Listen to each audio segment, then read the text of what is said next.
I'm going to show you how I created this QR code component with just HTML and CSS, no frameworks and no libraries.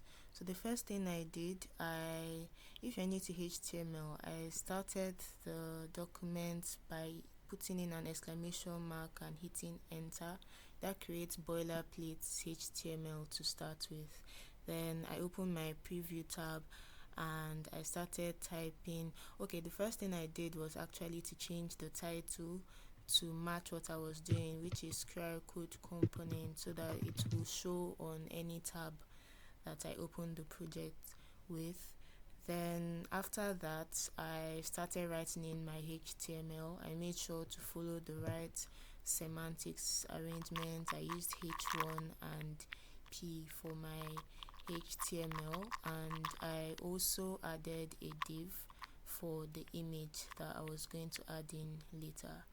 Then I created my style sheet so I could start adding my CSS.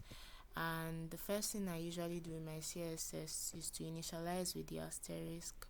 So I tend to use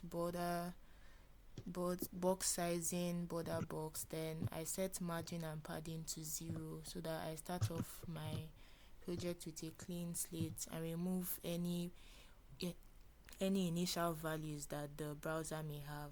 So after this, I started adding my CSS, but I realized my changes weren't really showing on the project. So it took some time, but I found out the problem is I hadn't linked my style sheets. Once I did that, which you just saw, everything started working smoothly. So from then it was pretty easy. I did all the styling I needed to, adjusted everything, imported the Google fonts that was necessary, and before you knew it, it looked like the Figma.